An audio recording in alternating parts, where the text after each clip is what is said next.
Okay, as I mentioned recently in the tool bag review, I kind of switched up some of my tools.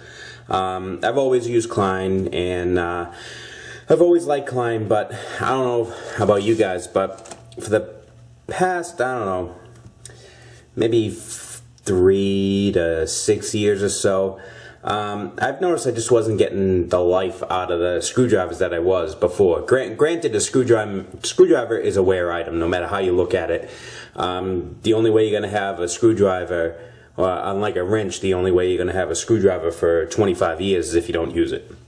I mean, they're going to wear out, especially Phillips. So you just have a tendency of, trying to grab strip screws. You're gonna bang up a screwdriver. There's just no two ways about it. But I just noticed I haven't been getting the life expectancy out of the Kleins I had. Plus the tips, they used to always have the black tips. Then they didn't have the black tips, and then now they're back to having the black tips. And the prices now are outrageous, actually. And I believe, not that it matters much to me, but Lowe's doesn't actually carry Klein anymore. They carry a Klein knockoff called Southwire, which are the people that make the Romex and all that stuff.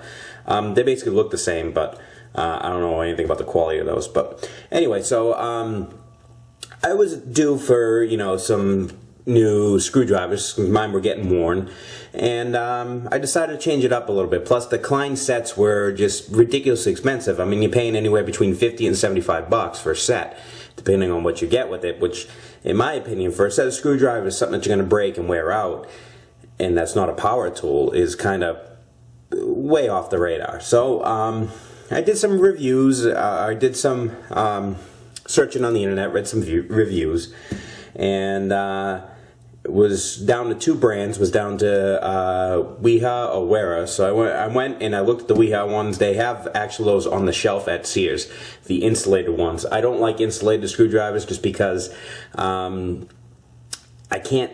At least me personally, I feel like I can't get where I need to with an insulated screwdriver, especially into contactors and stuff. That insulation kind of blocks me from getting the screwdriver where I need it to go a lot of times. So I need regular screwdrivers. If I am working on something that is live and I have to worry about a short, I wrap my screwdrivers with the vinyl tape, the thick vinyl burndy tape. So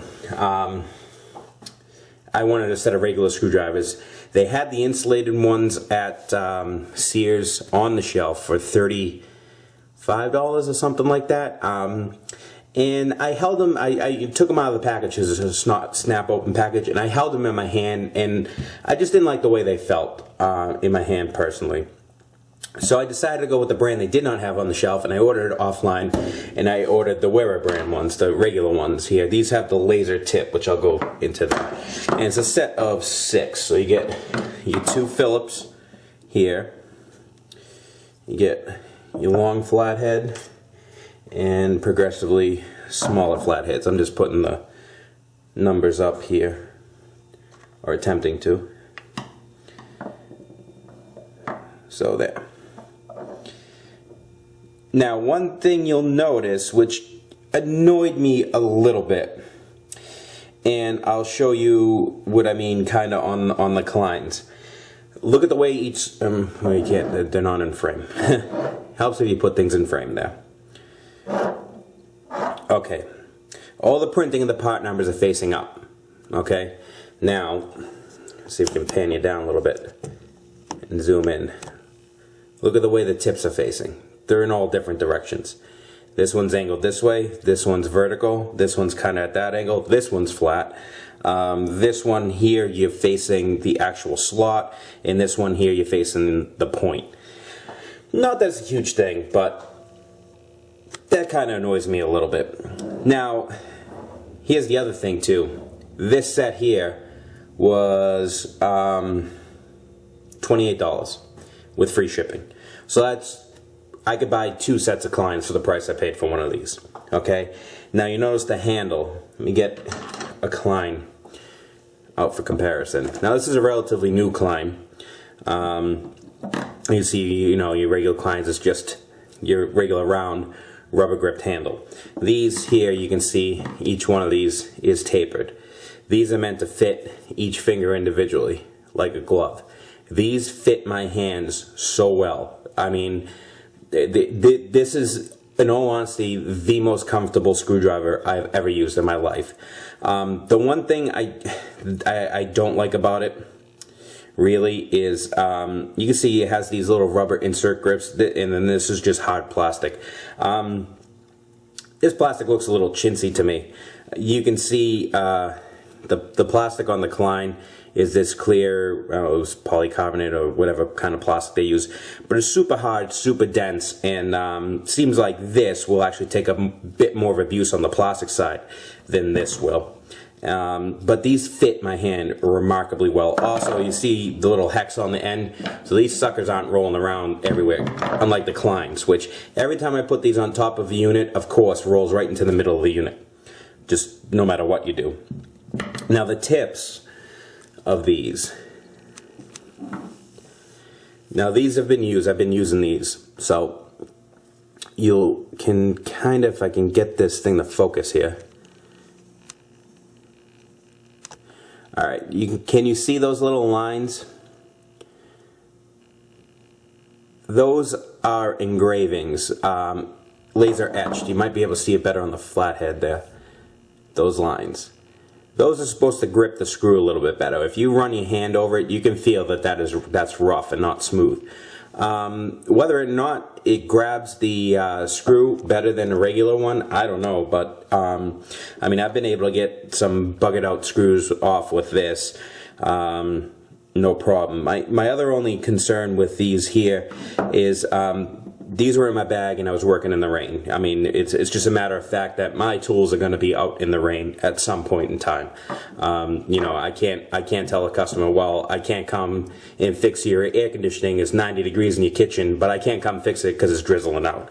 So it's just a matter of fact that these tools are going to be, you know, out up on the roof. And when I do bring them out on the roof, I try to keep as much in the bag and the bag closed as much as possible. But so these were out on the roof, and you can see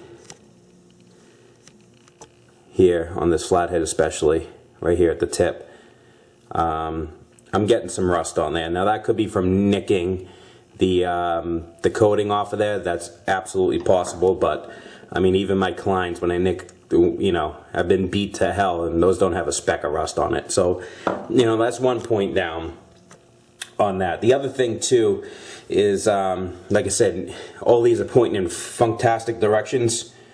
You'll notice that they're all marked on the end here. This is, it's recessed. It's printed, but it's recessed in, just as the Kleins are. But every Klein, this symbol on the back is the orientation of the screwdriver.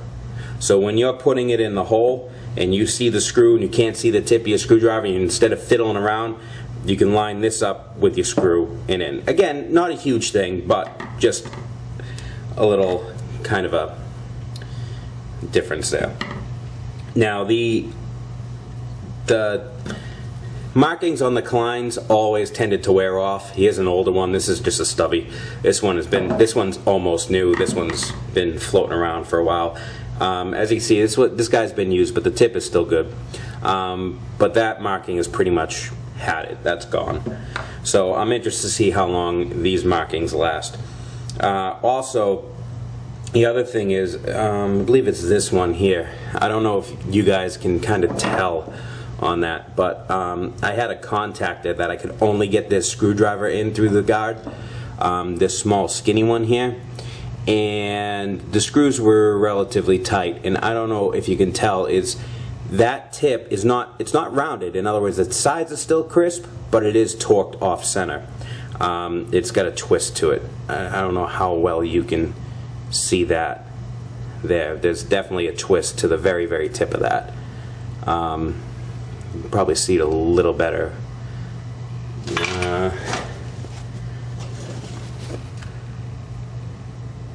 Probably see it a little better like that, maybe right about there. You can see that tip, it's not pried, it's just from actually the torque of the screw actually took this tip and twisted it. Again, it's not, you can see it a little bit better there.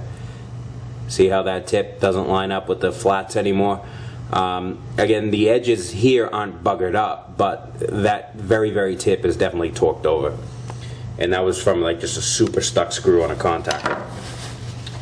Now again, these are 28 bucks, so I mean, I wasn't expecting the world from them, but for 28 bucks, that's a pretty damn good screwdriver. My biggest concern is this plastic here. I don't like, and I don't like, well, I wouldn't say I don't like the small tip on the bottom, but you can see how the back of this is much broader. Not that it matters for gripping, but when you're doing a lot of electrical work and you're doing either you're blowing through knockouts or you're tightening lock rings on fittings, you're gonna put it against the ring and you're gonna whack the back of your screwdriver with usually a pair of linemen's to tighten that screw or to knock that knockout. I mean, it's just the way you do it.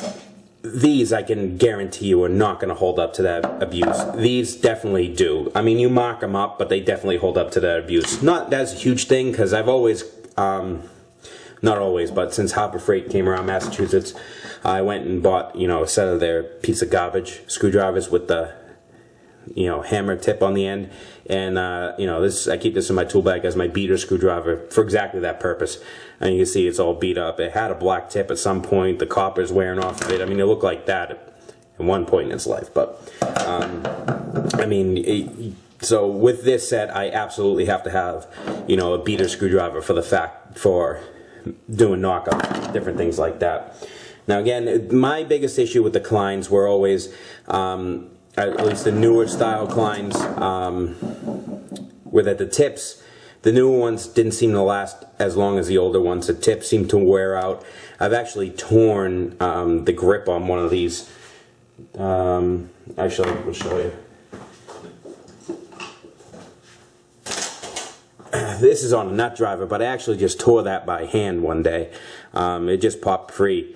I mean, this one is particularly old, but I mean, that could be from overuse or whatever, but I ripped the grip on that relatively easier than I would have with the older ones, at least I feel. Plus, I always hated that they put this raised marking on there. This used to be just printed like they do on the stubbies. Let me see if my other stubby is printed.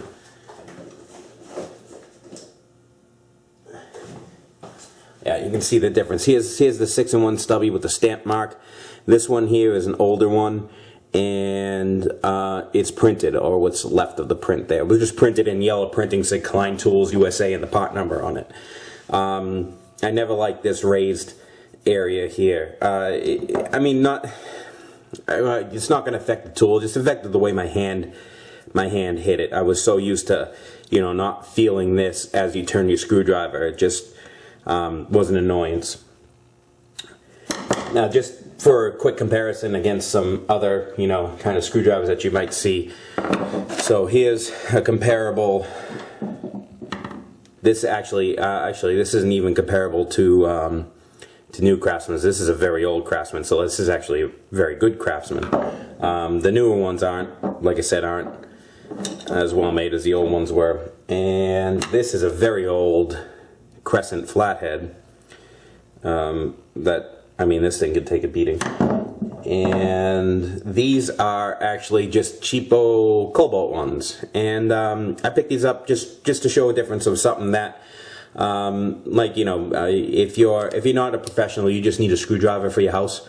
I mean, these two, which are pretty much your most used size of screwdriver, actually you should get a thinner cabinet one too, a long thin flathead. This is something that you would, you know, pick up for your house for just to have in there. These were like $7, I think. And just to kind of show a bit of a difference in the handle design, you can see these are marked. So this is your flat, this is your Phillips, and these also have kind of an octagonal design on there, and they're designed also to kind of not roll. And they still do roll. These ones kind of roll, but they stop. You know, that's kind of a thing, and you can see the tips of them here. You can tell the difference in the tips between the different brands. I mean, these are the cheaper Cobalt ones. I don't know if you can just show some of the difference here. I don't know if you guys can tell if that shows up. It has some sort of anodizing here. You can see the color difference in the tip, but the very, very tip, you can actually see if it can catch the light the correct way here. You can see the machining marks in them right there, all around the tips. Whereas on, say, something like the Klein here, I mean, take away the scratches, this is silky smooth. There is no machining marks, all precision ground. And even the same thing with the Wera ones. Now you can also see a little bit of rust on this one here from being out in the rain. Granted, it is at the tip, so that's where you're going to get the most wear and scratches to the finish.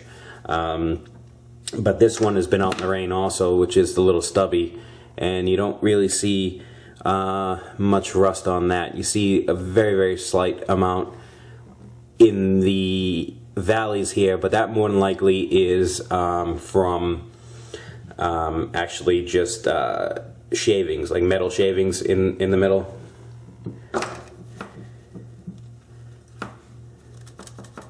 Yeah, see, that just popped right off. So the tip of this, you can kind of see some rust there. And you can see those little laser etch marks. They were all nice and crisp before I started using this. And now they're not so much. But the rest of the tip here is taking, you know, it's taking this abuse pretty good. Yeah, I got a little, maybe what looks like a, you know, a rounding of that tip really isn't. Those are those little laser marks there. So that kind of throws it off. You can kind of see the laser marks there a little bit better. It's just that one of those laser marks there is has been smushed just a hair, it looks like. But all in all, I mean, the tip's held up to, you know, its abuse like I needed it to. So if you're looking for kind of an alternative, you know, a professional alternative to Klein's, because like I said, Klein's are definitely getting on the expensive side, and it is a wear item. And you know, if you're buying your own tools for work, having to you know, shell out $65-70 every couple of years for a new set of screwdrivers kind of wears on you really quick, especially in this economy. So this is definitely a great alternative. And like I said, the set was $28. It comes with pretty much all the screwdrivers you used. The one that I have not used yet is this little control screwdriver. This very small one here. I haven't used that one yet. But other than that, so far so good. Like I said, these are the most comfortable screwdrivers I've used. My only gripe with them is just this plastic. I don't particularly like if the plastic feels cheap. I mean, these are made by a German company. The tool itself is actually made in the Czech Republic, and they also have another more expensive set, the Chisel Screwdrivers, which are more along the lines of these ones. In other words, it has the cap on the back, and it's meant to be able to be hit. And the plastic on those looks a little bit more like this rather than this black plastic. But I mean, other than that, so far so good. I haven't rounded you know, anything out, and they've put up to what abuse I could give of them. So only time will tell, but so far so good. And I would definitely recommend them if somebody's looking to either buy a set of screwdrivers for work, or replace some Kleins, or even just have a really good set around the house. These have actually absolutely done the job, done everything I needed them to do, and so far I'm very pleased. I mean, with the price of them, so far it can't be beat. So that's it on these screwdrivers, and so we'll see you on the next video.